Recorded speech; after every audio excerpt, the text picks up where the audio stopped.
जय हिंद दोस्तों, इस वक्त भारत की राजधानी दिल्ली में चल रहा है स्टार्टअप महाकुंभ और भारत की स्टार्टअप कंपनियां यहां पर एग्जिबिट कर रही है।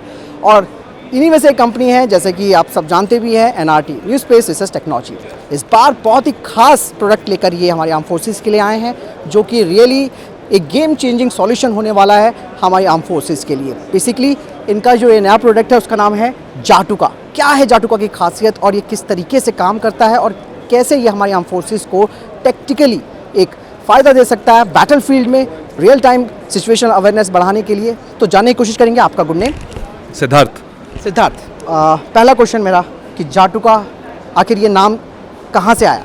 तो जाटुका is the Sanskrit word for bat, चमगादड़। तो ये जो ड्रोन है ये GPS डिनाइड ड्रोन है। इसका मतलब कि इसको GPS की ज़रूरत नहीं होती है टू फ्लाई, उड़ने के लिए। उसकी जगह इस पे है एक सेंसर कॉल्ड लाइडार सेंसर। तो लाइडार क्या करता है, लाइट रेज फेंकता है and it gets the feed from, वापस जो लाइट रेज इसके पास आती हैं उनको देख के अपनी पोजीशन का अंदाज़ा लगाता है कहाँ पर है, साथ के साथ आसपास की सराउंडिंग्स का एक 3D मैप बना लेता है। तो इसको जब ये उड़ता है, इसका जो यूज़ हम सोचते हैं इज़ यूज़ एज इंडोर में, एज इन सोल्जर को सबसे पहले बिल्डिंग में घुसने की ज़रूरत नहीं है। सबसे पहले वो ड्रोन को भेजेंगे अंदर, ड्रोन अंदर जाएगा, एक मैप बना के वापस ले आएगा उनके पास।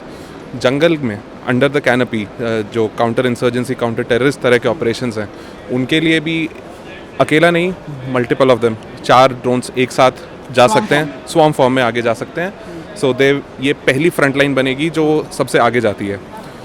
एज ये आगे जाते हैं ये पूरा एक मैप बनाते रहते हैं। ये ऑटोमेटिकली, ऑटोनोमसली उड़ते हैं, पेड़ों के साथ में नेविगेट करते हुए उड़ते हैं। एंड प्लस इन पे ये कैमरा भी है, तो अगर इनके सामने कोई भी इंसान, गन आती है तो ये डिटेक्ट कर सकते हैं उसको।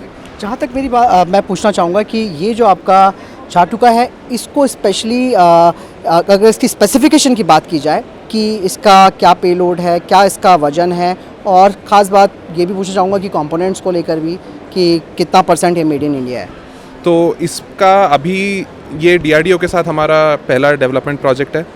इसके अंदर हमने ये प्रोटोटाइप बनाया है।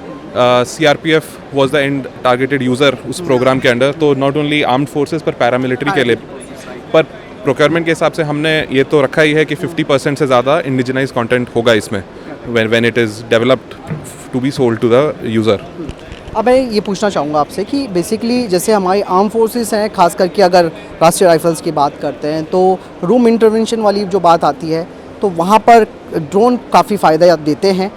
ऐसे में ये जो आपका ड्रोन है वो किस तरीके से रूम के अंदर इंटरवेंशन कर सकता है और क्या उस टाइम ये फीड देगा हमारी आर्म फोर्सेस को रियल टाइम की?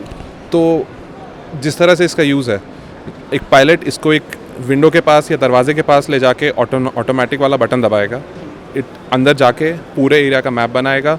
इस पे कैमरा भी है तो उसका लाइव वीडियो फीड भी आता रहेगा। उसके साथ साथ इस पे इंटेलिजेंट एल्गोरिदम्स भी हैं, जो AI टेक्निक्स हैं इस पे, जिससे कि ये इंसानों को और गन्स का पोजीशन भी आइडेंटिफाई करके वापस बता सकता है। तो जंगल वॉरफेयर की अगर आप बात करते हैं तो वहाँ पर जैसे आपने बताया कि ये ड्रोन वहाँ पे काफ़ी फ़ायदा दे सकता है, लेकिन जंगल में तो काफ़ी सारे आप ये देखिएगा कि हर्डल्स आते हैं, कुछ ना कुछ ऑब्स्टेकल आता है उसमें, तो ऐसे में ये अपने आप को कैसे सिक्योर रखेगा वहाँ? तो यही सबसे बड़ा पार्ट था DRDO के साथ हमारे डेवलपमेंट का, कि ऐसे मेथड्स, एल्गोरिदम्स और सॉफ्टवेयर बनाया जाए जो कि इसको इस तरह के व्हाट आर कॉल्ड अनक्लस्टर्ड एनवायरनमेंट्स में ऑपरेट कर पाए।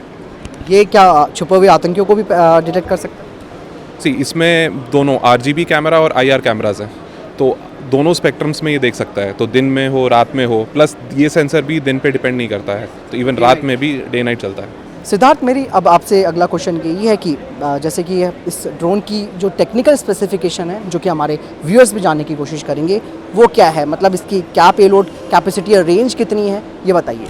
तो अभी इसका ऑल अप वेट 5 kgs होता है, क्योंकि हम इसको एक इंडोर इंटरवेंशन और जंगल एरिया में एक फ्रंट लाइन की तरह देख रहे हैं। तो इसकी रेंजेस, जैसे अबव कैनपी जो ऊपर उड़ते हैं ड्रोन्स, उतनी रेंजेस की ज़रूरत नहीं है इसमें। हमने उसके लिए डिज़ाइन नहीं करा है इसको। तो इसकी रेंजेस जो हमने अब तक देखी हैं 500 मीटर से 1 किलोमीटर के अंदर, पर इतनी काफ़ी होती है क्योंकि आपको बस एक गैप बनाना है आपकी फ्रंट लाइन के आगे। और बात आती है जैसे कि ISR टेक्नोलॉजी को लेकर भी, तो इस ड्रोन में जैसे आप AI का जो आप कह रहे इस्तेमाल किया गया है, तो कैसे वो हेल्प कर सकता है हमारी आर्म फोर्सेस की AI के ज़रिए, AI ड्रिवन जो आप बात कर रहे हैं? तो जब आप ऐसा सोचिए कि अगर आपके पास एक ड्रोन होगा तो एक कैमरा फीड आएगा। आप इस जिस तरह से हमने इसको बनाया है, एक की ज़रूरत नहीं है, आप 10 एक साथ उड़ा सकते हैं एक सिंगल ऑपरेटर के साथ। पर अगर आपके पास 10 फीड्स आ रही हैं, कैमरा फीड्स, तो 10 कैमरा फीड का इंफॉर्मेशन कंज्यूम करना, इंफॉर्मेशन लेना किसी एक व्यक्ति के लिए बहुत मुश्किल है। तो ये 10 की जो इन्फॉर्मेशन आएगी वो एक सेंटर कमांड में आएगी या फिर अलग अलग सिस्टम्स में आएगी? हर तरह की कॉन्फ़िगरेशन हो सकती है, जैसा ज़रूरत हो। पर एंड में द कमांडर को जब डिसीजन लेना है, सारा इन्फॉर्मेशन उनके पास होना चाहिए। तो ऐसे में वो 10 वीडियो फीड देखकर इन्फॉर्मेशन नहीं बना पाएंगे। तो उनके लिए उस इन्फॉर्मेशन का एक साथ जुड़ना, उस और एक सिंगल बड़ा situational awareness big picture generate करना, उसके लिए ये एआई बहुत यूज़फुल है। जैसे आपने इसका वजन बताया, कितना किलोग्राम वजन है इसका? इसका ऑल अप वेट 5 kgs है, माने कि अभी विद पेलोड इसका वेट 5 kgs है। तो अभी ये अराउंड 500 ग्राम्स का पेलोड ले सकता है। सिद्धार्थ, अब मैं पूछना चाहूँगा कि ये जो आपका कटिंग एज टेक्नोलॉजी है, उसकी अगर बात की जाए टेस्ट एंड ट्रायल्स को लेकर हमारी आर्म फोर्सेस की, क्योंकि पैरामिलिट्री के बारे में तो अभी आपने बताया कि भाई सीआरपीएफ के साथ आपके टेस्ट एंड ट्रायल्स हुए हैं, लेकिन आर्म फोर्सेस में कोई क्वेरीज आई हैं इसको लेकर? क्वेरीज 100%, कई क्वेरीज आई हैं जिन पे हम अभी काम कर रहे हैं। और एक टेरेन के ऊपर भी बात की जाए, जैसे कि ये तो आपने कहा कि जंगल और रूम इंटरमिशन के लिए, अगर इस तरीके का कोई ऐसा आपका ड्रोन भी है जो कि फिर हाई एल्टीट्यूड वाले भी एरिया में भी काम कर सके? तो ऐसे हमारे पास प्रोडक्ट्स हैं जो हाई ऑल्टीट्यूड में भी काम करते हैं। स्पेशली इसी टाइप का रोल जो निभाएं, तो इसके लिए हम माउंटेन्स में भी कर रहे हैं, जैसे माउंटेनस टेरेन में, जैसे कश्मीर में, उस तरह के इलाकों के लिए हम इसको स्पेसिफिकली डेवलप कर रहे हैं। यानी कि ये हमारी जो स्पेशल फोर्सेस हैं उनके लिए ये गेम चेंजर सॉल्यूशन है, एनआरटी के द्वारा बनाया गया।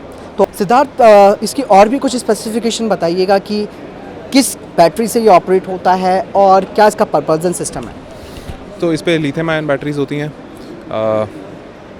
इस पे 8 मोटर्स हैं, बिकॉज सबसे बड़ा इस पे जो वेट एलिमेंट है लाइडार होता है, तो इसके लिए नॉर्मल क्वाड रोटर पे 4 मोटर्स होंगी, इस पर हमने 8 लगाई हैं क्योंकि उसको उतना वेट उठाना है उसको, उसके लिए। टोटल एंड्योरेंस इसका अभी 15 मिनट्स है, 15 मिनट। थोड़ा कम नहीं लग रहा? इस पर हमें सबसे बड़ा फीडबैक यही मिलता है, तो हम इस पर काफ़ी एक्टिवली काम कर रहे हैं। दोस्तों, एनआरटी जो है दोस्तों न्यू स्पेस इसे टेक्नोलॉजी खास तरीके की टेक्नोलॉजीज़ को बनाती है, जो कि मैंने जब रिसेंटली एरो इंडिया में इंटरव्यू भी लिया था मिस्टर समीर सर का, उन्होंने यही कहा था कि हम लोग वजह जानते हैं किस तरीके की सॉल्यूशन हमें बनानी है, क्या भारतीय सेना और इंडियन आर्म फोर्सेस की ज़रूरत है, उसे देखते हुए हम चीज़ों को पहले तैयार करते हैं। तो ये जो जाटुका उसका एक बड़ा एग्जाम्पल है, जो कि स्पेशली हमारी जो राष्ट्रीय राइफल्स है या इसके अलावा जो हमारी पैरामिलिट्री फोर्सेस हैं उनके लिए एक गेम चेंजर सॉल्यूशन बन सकता है। इसकी खासियत जिस तरीके से सिद्धार्थ ने बताई है, वाकई में ये जैसे जंगल पेनिट्रेशन की बात करी उन्होंने, रूम इंटरमिशन की बात करी, तो वहाँ पर ये एक गेम चेंजिंग सॉल्यूशन होगा हमारी आर्म फोर्सेस के लिए। डेफिनेटली एनआरटी देश को आत्मनिर्भर बनाने के लिए काम कर रहा है, लगातार वो नई इनोवेशंस पर काम कर रहा है और कटिंग एज टेक्नोलॉजी तैयार कर रहा है, ताकि भारत ड्रोन्स के क्षेत्र में आत्मनिर्भर बन सके और हमारी आर्म फोर्सेस की ज़रूरतें पूरी हो सके। जब मैंने, आपको याद होगा कि मैंने जब समीर सर का इंटरव्यू लिया तो उन्होंने यही बोला था कि हम पहले ही वजह जान लेते हैं कि भाई हमारी आर्म फोर्सेस की ज़रूरत क्या है, उसी के हिसाब से हम चीज़ों को तैयार करते हैं, फिर हम उनके सामने पेश करते हैं। तो सबसे पहले जो है वो रिक्वायरमेंट का पता होना ज़रूरी है, इसीलिए एनआरटी को पता है कि वो क्या प्रोडक्ट बना रहे हैं और डेफिनेटली वो प्रोडक्ट हमारी आर्म फोर्सेस को एक टेक्टिकल फ़ायदा भी देगा। तो बहुत बहुत धन्यवाद सिद्धार्थ आपका। Thank you very much.